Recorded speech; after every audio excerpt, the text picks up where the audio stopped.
Good day. Thank you, friends. I am honored to be joined with my Member of Parliament and colleague, Gord Johns, who is our critic when it comes to mental health. Today, we are calling on the government to fulfill their promise to deliver $4.5 billion specifically in funding for mental health. With the pandemic, the cost of living, all the pressures on Canadians, we know that more than ever, people need access to mental health. And to put it very clearly, mental health is health. And for too long, it's not been treated that way. People have incredibly long wait times if they're trying to get access to mental health services. It's extremely costly, difficult to access, and people end up suffering. And many suffer in silence. So today, we're calling on the government to do a number of things. First and foremost is to deliver that funding that was promised. We want to see that happen. We want to see the investment in $4.5 billion over 5 years, specifically for mental health. We want to see GST removed from mental health services. This is a concrete measure that can happen immediately, that will have an immediate savings for people trying to access mental health services. It will lower costs, and it also sends a really important message. We remove GST from services we consider essential. Mental health services should be considered essential in that same way. And finally, we want to make sure that it is easier to access mental health services. And the federal government can play a very powerful role in doing that. Donc aujourd'hui, on veut parler de la santé mentale. C'est clair avec tout ce qui s'est passé dans notre pays, la pandémie, la crise d'inflation, on a beaucoup de pression sur les épaules des gens et ça crée une augmentation des besoins pour les santé mentale. Et à ce moment maintenant, c'est tellement difficile d'accéder les services de santé mentale. Donc, on va changer ça. Donc, aujourd'hui, on exige le gouvernement de suivre leur promesse de livrer 4,5 milliards de dollars pour investir dans les santé mentales. Ça, c'est fondamental et c'est primordial. Donc, on exige le gouvernement de suivre cette promesse. Deuxièmement, on veut enlever la TPS sur les services de santé mentale. Ça va sauver l'argent, mais aussi ça envoie un message clair que les services de santé mentale sont essentiels. Et comme on fait avec les autres services essentiels, on enlève le TPS. C'est une importante étape de prendre. Et finalement, en général, on veut améliorer l'accès aux services de santé mentale. C'est quelque chose de tellement important. Plusieurs personnes, beaucoup de gens, trop de gens, ont besoin de services qui n'ont pas les moyens, la capacité d'accéder parce que les manques de ressources. Donc, on veut changer ça. Donc, finalement, la santé mentale et la santé. On doit reconnaître ça. With that, I want to introduce my friend and the Member of Parliament, Gord Johns, to talk about, and our critic for mental health and addiction services, to talk about what this would mean with some more details around what we want to see happen and how this will help Canadians. Gord? Well, thank you, Jagmeet, for working so hard on a healthcare system that's truly universal. As Jagmeet outlined, mental health is health, and the Liberals made a promise in the 2021 campaign that they would deliver $4.5 billion over 5 years for mental health, recognizing the mental health crisis that we're in, never mind before the pandemic, but exacerbated by COVID-19 and the pandemic. And we haven't seen anything. They've been dragging their feet in terms of delivering on their promise. And just yesterday, the Mental Health Commission and the Canadian leaders on substance use delivered a report that outlined that over 35% of Canadians that responded to their survey were experiencing difficulties, in terms of challenges around mental health issues. But 1 in 3 of those people weren't accessing services because of barriers to cost or accessibility. 1 in 4 people that had substance use issues as well. So, we know right now that when people need help, they're ending up in overcrowded emergency rooms. They're ending up at their doctor's office who aren't either trained or don't have the capacity to deal with it. We know 5 million Canadians can't even access a doctor. So this is critical that we get the supports. And there's over 80 organizations that have been supporting our call for the transfer to be delivered immediately and for the government to create in legislation a parity act between mental and physical health, which needs to happen right away. 10 people a day are dying from suicide, preventable deaths 21 from a toxic overdose.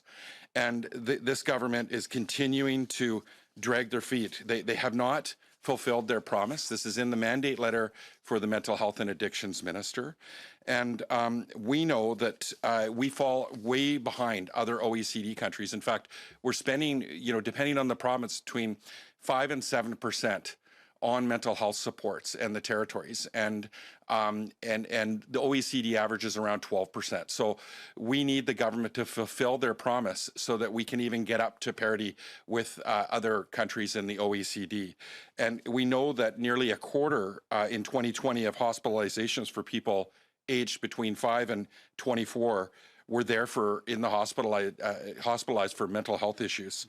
So this is totally unacceptable. The wait times right now, there's 28,000 children in Ontario alone that are waiting for mental health supports. And the average wait for getting help is between 67 days and 2 years. That's just in Ontario alone. So when children can't get access to help, and they need it because, if we can mitigate it and get them the support in their early development ages, we can help support them so that it doesn't get, worse and developed into their adulthood. So this is really critical, the timing of this promise. And again, Canadians, are saying that this is something they support. Over 80% of Canadians want to see this investment rolled out immediately and support that mental health should be part of our universal healthcare system. So today we're calling on the Liberals to move rapidly and support the ask of, again, the national organizations, to support Canadians that need help, especially children and the families of loved ones. And everybody in Canada is touched by someone they know, someone they work with, a family member that is suffering from mental health. So today and this week is part of Mental Illness Week. We want to make sure the government acts this week instead of just talks. Thank you. Nous allons maintenant commencer la période de questions. We'll start with the questions in the room before moving to Zoom, if there are any.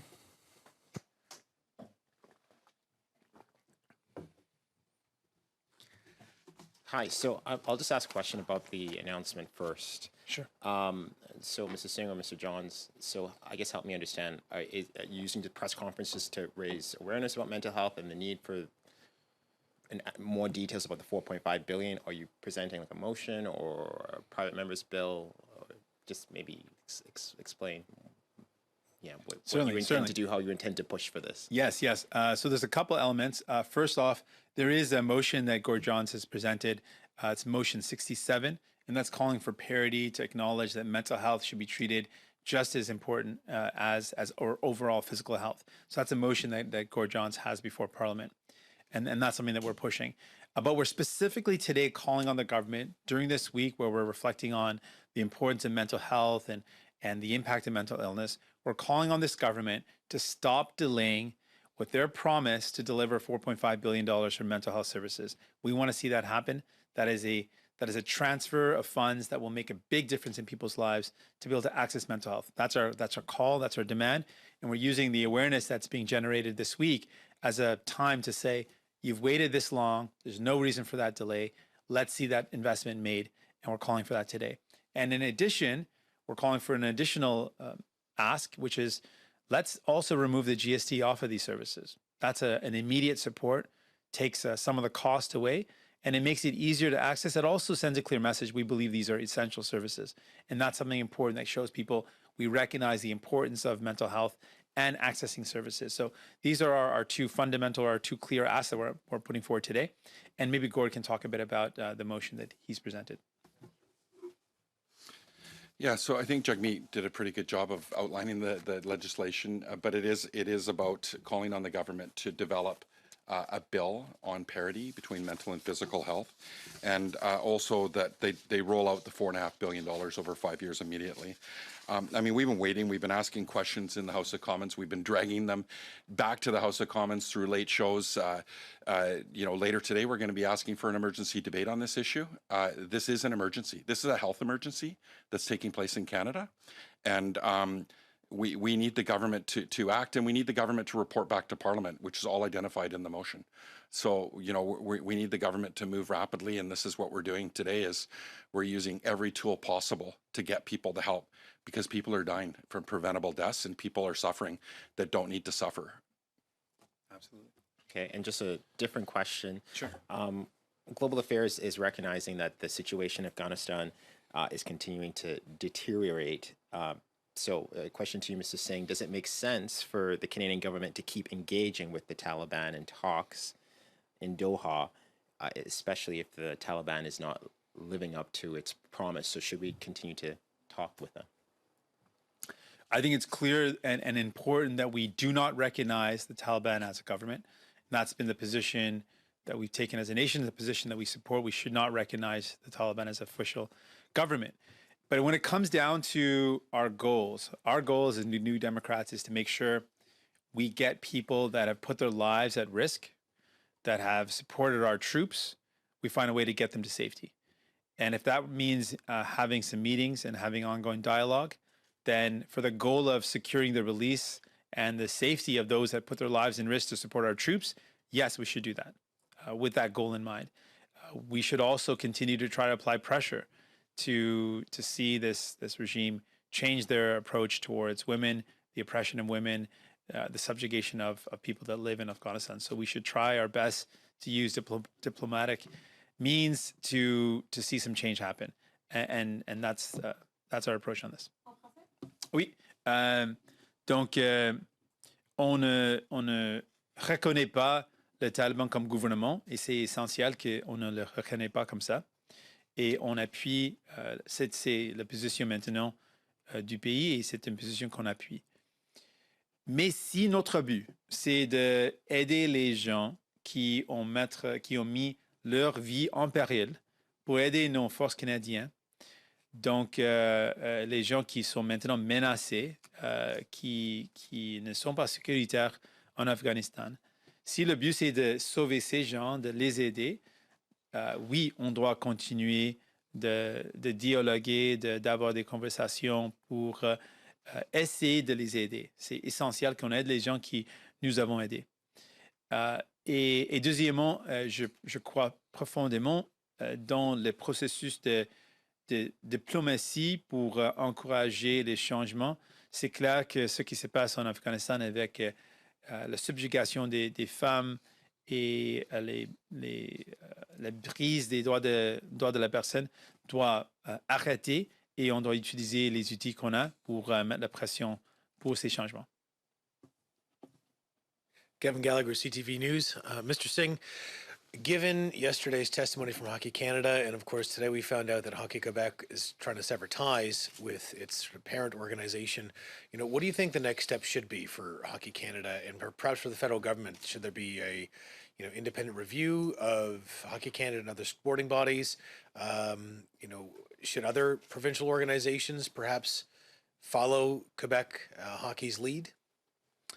Well, we all saw, or people who saw the testimony were pretty shocked at the complete lack of understanding of the seriousness of the problem that's in Hockey Canada.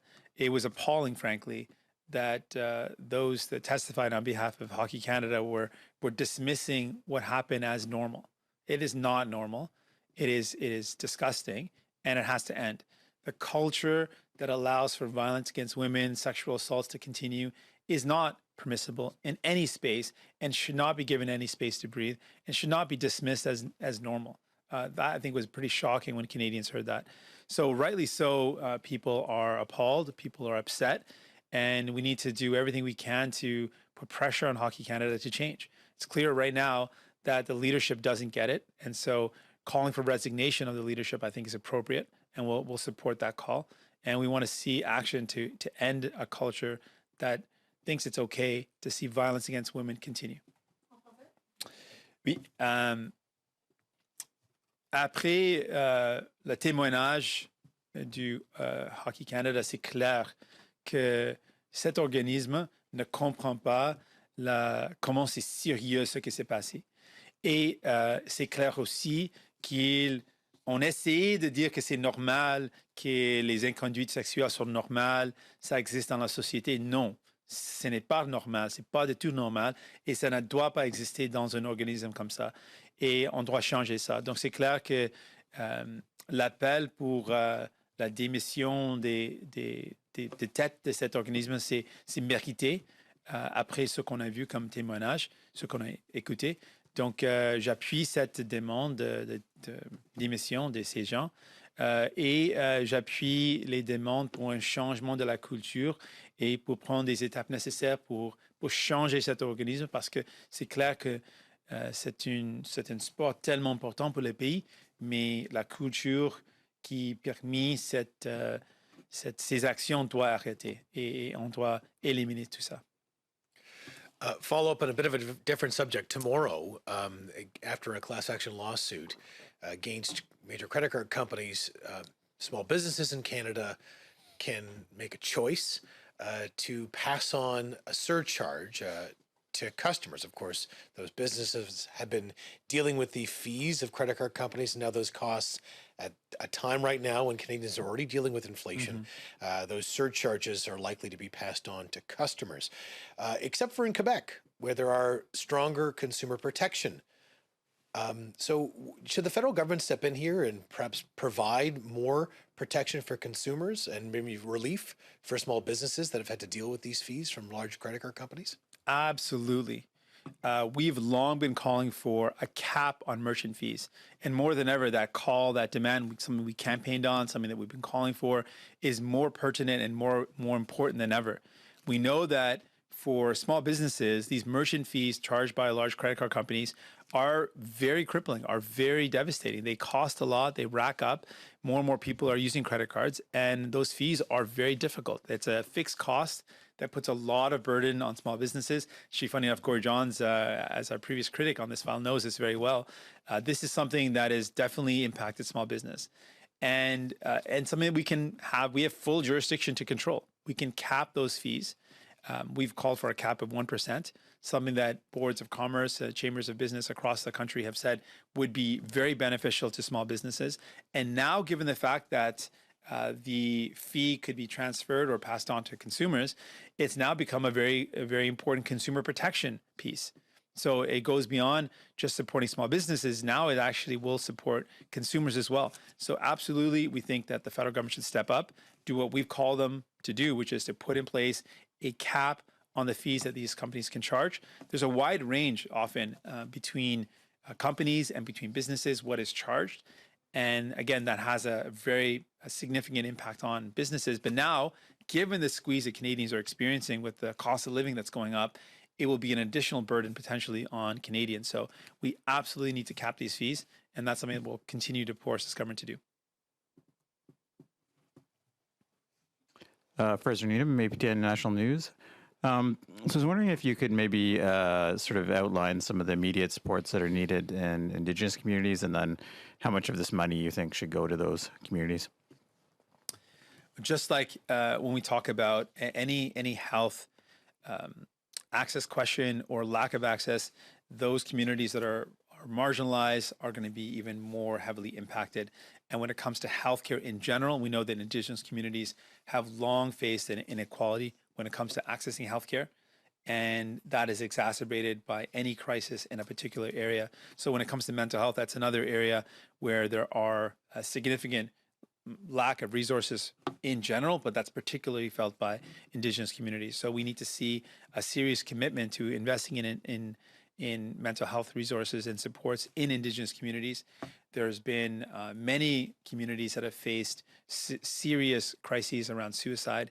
It's something that our member of parliament from Nunavut has raised as a serious problem in Nunavut. But it's, again, a problem across the country in Indigenous communities because of a lack of investments in healthcare, a historic inequality that continues to be felt. And so we need to see real investments. This $4.5 billion is one step, but it's not the end. There's a lot more that needs to be done specifically to make sure we deal with the inequality when it comes to healthcare for Indigenous communities. And yeah, just maybe as a follow-up, I know this isn't specifically part of the NDP Liberal agreement, and the government is just moving on dental care plan, things like that. And also, I think in this morning, I think they pledged $1 billion over 5 years, I think, for mental health. But I guess my question is, with the government's running a significant deficit, debt, there's nursing shortages, there's many issues going on. Is this the time to be calling in, this particular campaign promise? Well, mental health is health, and for the people that are suffering in our country, the people that are unable to get the help that they need, this is a fundamental element of our healthcare system that should be there for them. And in fact, in our agreement, we force this government to agree to certain things, and a part of what we forced this government to do was to address healthcare broadly speaking, and we specifically mentioned mental health that can be found in what we forced this government to do. So this is a part of, in the spirit of what we wanted to see happen, investments in healthcare, broadly speaking, to deal with the crisis, which you mentioned. We need to deal with that. We know that there is a shortage of frontline healthcare workers, particularly nurses, but all healthcare workers. We need to see that addressed. And we also specifically called for addressing the problems with mental health and the lack of access of services. Oh, yes. And Gord's going to add one else. Yeah, just in terms of, cost, right now, mental health, costs about $50 billion to the healthcare system annually. That's according to the Mental Health Commission. They say every dollar spent saves $2. And actually, that doesn't include the $6 billion to lost productivity through the GDP. So in terms of spending money right now, it actually, saves taxpayers money right now. So it makes economic sense as well as doing the right thing and supporting people that need help right now and their families. Bonjour, Valérie Bain de Radio-Canada. Bonjour. Vos impressions sur le projet de loi du Bloc québécois sur les transferts en santé, selon lequel il faudrait enlever les restrictions pour les transferts en santé? On a pris l'idée d'augmenter les transferts en santé. Ça, c'est essentiel. On doit le faire assez clair que le gouvernement fédéral, depuis des décennies, ont coupé leur contribution au niveau fédéral. Donc, on doit augmenter ça. Donc, on doit augmenter les transferts en santé. On pense, on sait qu'il y a déjà des restrictions. Les restrictions qui sont là parce qu'on a une loi canadienne sur la santé. Et cette loi nous donne des éléments nécessaires pour un système qui est public, universel, et les autres éléments accessibles. Et ces éléments sont une partie des restrictions ou des critères pour avoir ces transferts, parce que ça protège l'idée d'avoir un système de santé qui est public et universel. Donc, ces éléments sont importants et je ne pense pas qu'on doit éliminer ces éléments parce que ça donne une ouverture à la privatisation de la santé. Et c'est quelque chose que nous, comme des néo-démocrates, on est tellement contre cette idée. On doit garder notre système public et ces éléments sont importants. Merci. There's no questions on Zoom. Are there any other questions in the room?